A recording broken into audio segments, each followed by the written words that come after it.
The Spider God is the subject of the model for a potential pendant that I will craft in wax in this new video. Hello and welcome to this new video. If you enjoy my videos or are interested in wax modeling for jewelry, make sure to subscribe so you won't miss any of my upcoming videos, which I upload once a week. Don't forget to hit that button hard! But now, let's get started with the video.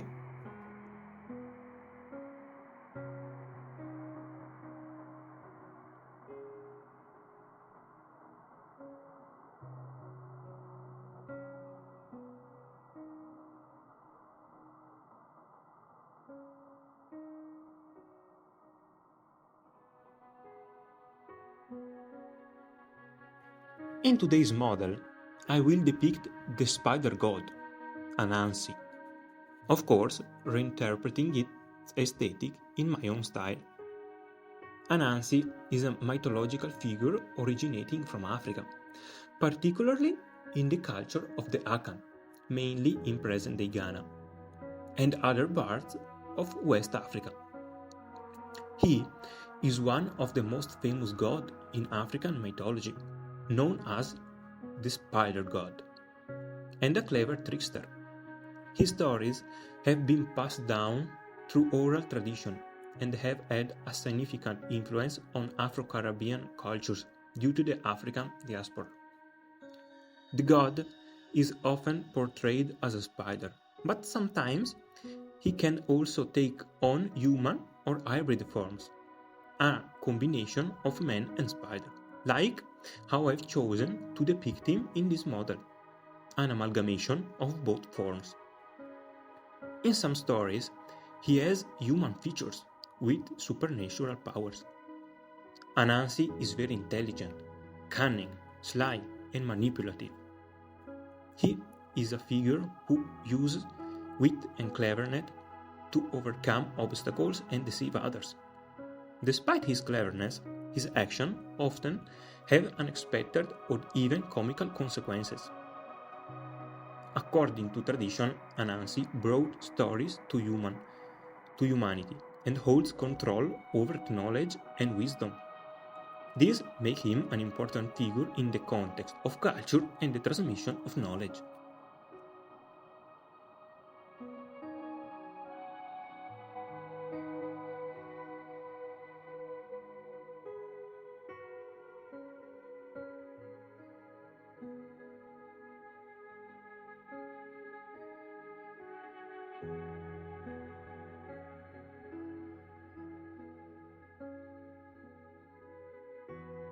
One of the most famous stories about Anansi is how he gained control of all the world's stories, Anansi and the Sky stories. A long time ago, all the stories belonged to the Sky God, Nyame. Humans had no story to tell. Anansi, eager to possess all the stories, approached Nyame and asked him to buy them. Nyame agreed, but with one condition. Anansi had to capture 4 formidable and exclusive creatures: the leopard, the hornet, the great snake, and the invisible fairy. With his cunning, Anansi managed to capture all these creatures using clever tricks. For the leopard, he crafted an ingenious trap and tied him up. For the hornet, he pretended it was raining and persuaded them to enter a pot. For the snake, he used a series of deceptions to make him stretch along a stick, then tied him up. Finally, for the invisible fairy, he prepared a trap with a doll covered in gum, causing the fairy to stick to it. After capturing all 4 creatures, Anansi brought them to Nyame. The Sky God, impressed, kept his promise and gave Anansi control over all the stories in the world. From that moment on, Anansi became the Lord of Stories and ensured that humans always had stories to tell.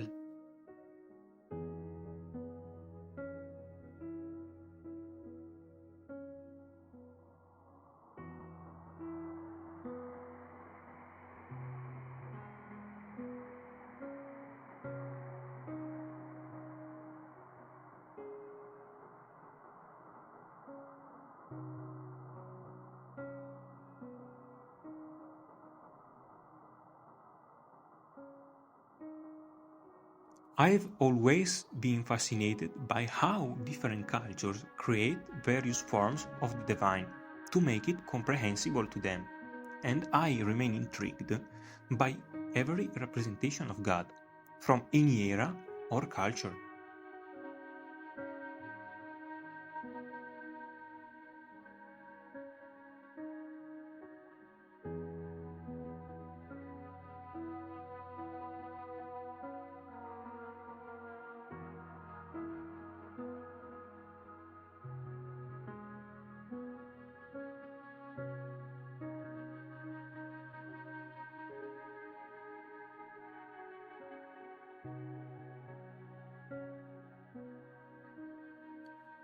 For this model, I started by cutting a thick slab from my block of wax because among the scraps from old models I didn't have any pieces big or thick enough to create what I had in mind.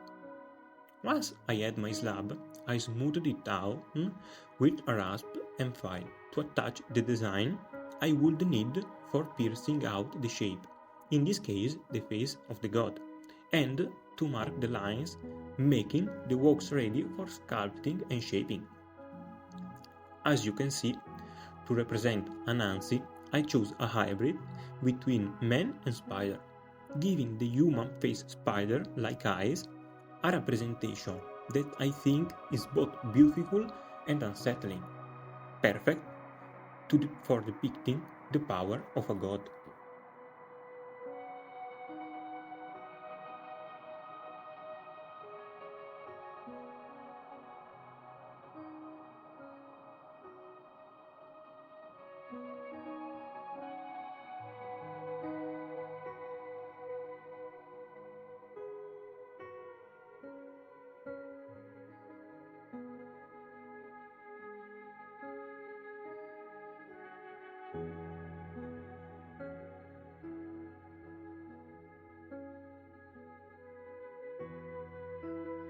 If you are enjoying the video so far, give it a like. It helps me a lot and allows me to bring you more and better videos where I show the creation of wax model for jewelry.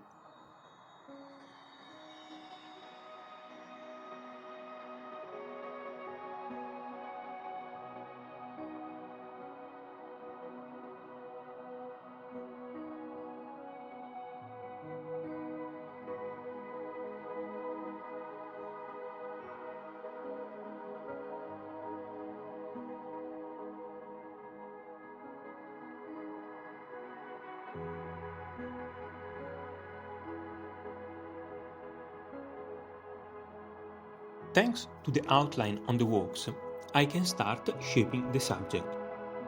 First, I deepen the lines I've traced with a burin. Then, slowly, using chisels and small spatulas, I remove the wax. I realized, however, that the slab I had cut was too thick, so I had to thin it from the back to make it more suitable for a potential pendant. After thinning it, I focused on the hair, first tracing the lines with the burin, then rounding the shapes with my trusted chisel. Doing this for each lock of hair to make them look neat. Wanting to add more movement to some strands of hair, I added more wax to give the impression of overlapping strands. To do this, I used an old soldering iron with a custom tip that I made. I pick up some wax, melt it, and then place it on the subject wherever I need it.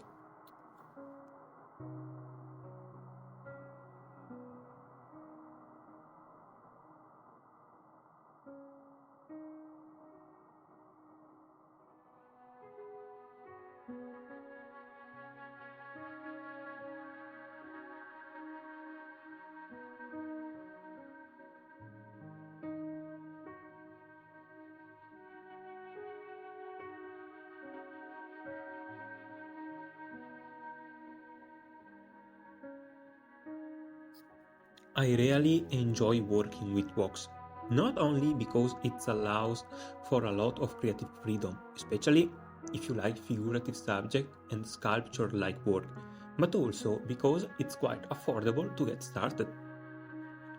If you enjoy wax modeling and want to try it out,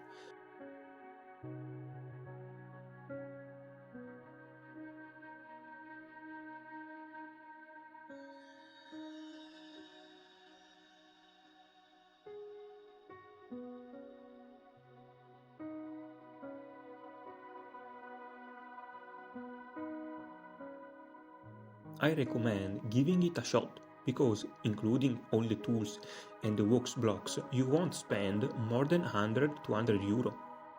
The most expensive item is the tool for melting the wax, but you don't need a professional one. Just a soldering iron tip like mine is enough. All you need is a block of wax.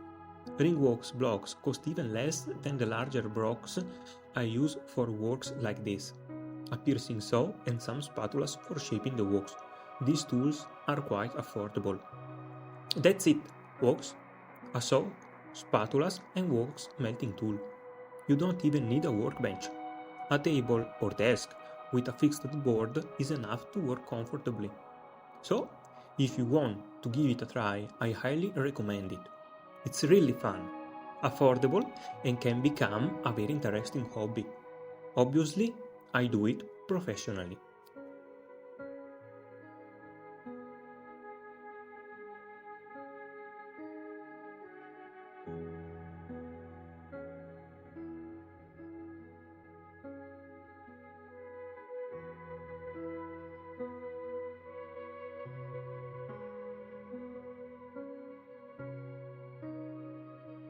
After shaping the strands of hair, I moved on to the spider eyes of the spider god. Again using the technique of adding wax drops with my tip, which allowed me to create nice spheres perfect for spider eyes. Using the soldering tip, I added the final two details of the face, the nose and the mouth. I choose human nose and mouth features because, as I mentioned earlier, I'm creating a hybrid representation of the god, part human and part spider. After adding all the details, I refine them using my burins, which are meant for engraving metal, but I find them very handy and versatile for working with wax, as well as some spatulas and a chisel that belonged to my father, used for marble sculpting, which I borrowed because it works well for wax and sharpens beautifully. After refining the face details, I finished the hair. With a tip I made from a piece of steel wire I found while working in the vineyards, I created braided hair with the perfect texture for how I wanted it to look.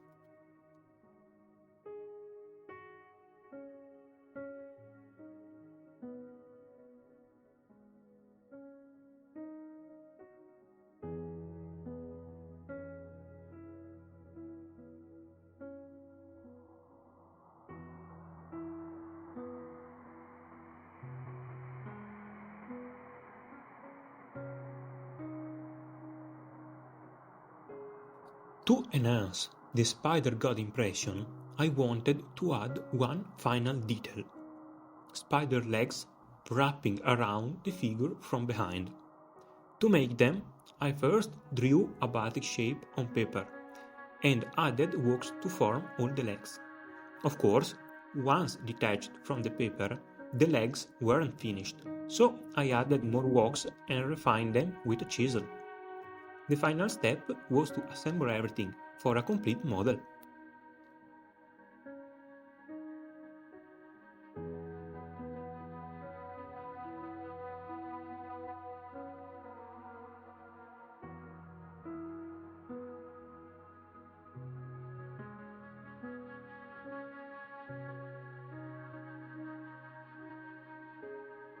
Creating this model of the Spider God Anansi was truly a rewarding experience, not only for the practice I got working with wax and the enjoyment I had, but also because it allowed me to learn about a part of a culture that was previously unknown to me, which I found absolutely fascinating. What do you think of the model? Did you like it? Let me know in the comments below, and feel free to ask any question you may have. Don't forget to check out this other video. Thank you so much for watching, and I'll see you next week with the next video.